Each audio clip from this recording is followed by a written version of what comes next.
Now the On Your Side forecast with Chief Meteorologist Scott Dorval.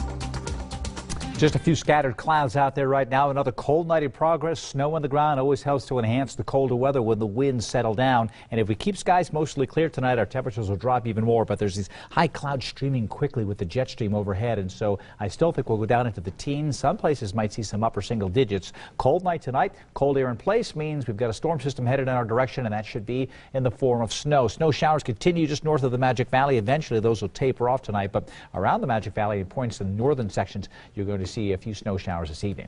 Here's the picture across the rest of the Northwest, the Pacific Northwest. You can see a big, massive cold air right here. That's what's moved on in. But look at all this moisture here. As warm air starts to ride up and over that cooler weather, that's where we're going to start to see that overrunning, and that air rises. It causes it to condense and form clouds, and all this moisture will track in our direction. So a storm system is definitely headed in our direction as we move through the evening hours tomorrow and overnight. In fact, here is the timing. Cloud cover coming in tomorrow morning. We'll have that cloud cover is going to feel like snow outside. It'll be real cold out there. Wind should be fairly light, although it'll start to pick up a little bit out of the southeast here.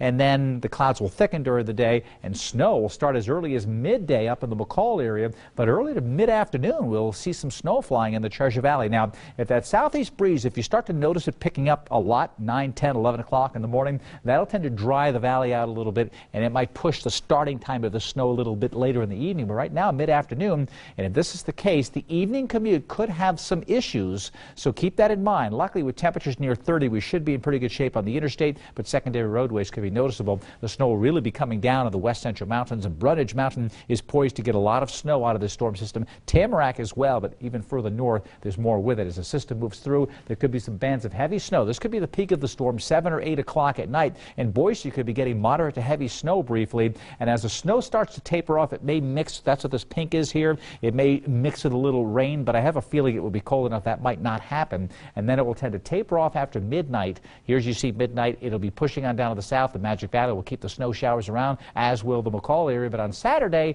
we're still talking about partly cloudy skies and a new fallen snow.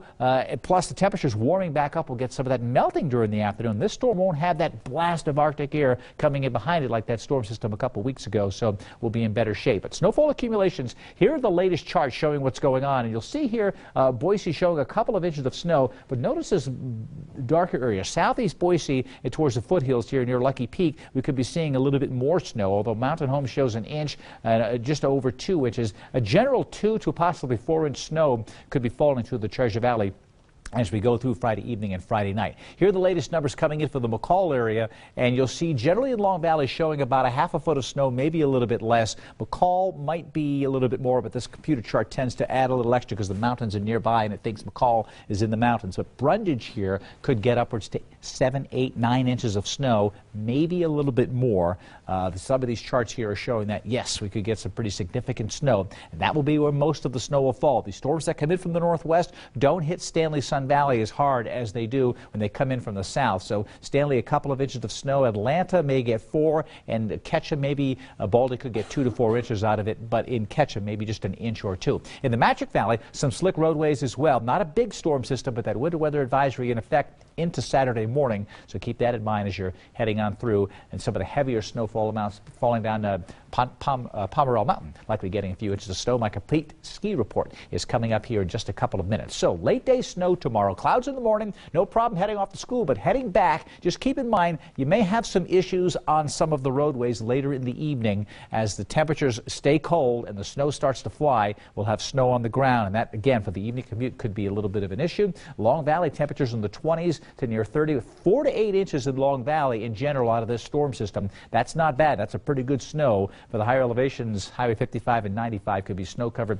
2 to 5 inches possible. Most of that further to the north around Stanley. I'm thinking more towards the 2 to 3, but it could still be getting close to 5. Into the Magic Valley, clouds increase and snow by evening. We may hit 33 in Twin, and then those temperatures will drop as the precipitation starts. Here's my extended forecast. There's a chance for some snow showers on Monday as we get close to Christmas Eve, Tuesday night, Christmas Day, Wednesday. We're likely to dry out. Now, if high pressure builds in, we could get an inversion forming right here as we head into Christmas and Thursday. I still think we have a good chance of keeping an inch of snow on the ground. If we get 2 or or 3 inches out of the system. Even though our temperatures are rising here, they may end up staying that way. So we could be talking about a white Christmas. Either way, it's likely to be white outside. I don't expect a lot of melting going on in the yards. Basically on the roads will melt it. That's good. I like that. Sure. And in the ski areas, it'll be some great skiing. Perfect timing. My ski report's coming up. Brundage is opening on Friday, and they'll be opening in some heavy snow. That's great. And I noticed you don't have fog on that forecast. I don't have it in there. You can only put one word in? Yeah, no, okay, stop. okay, stop. Stop. Okay. Thanks. Target shoppers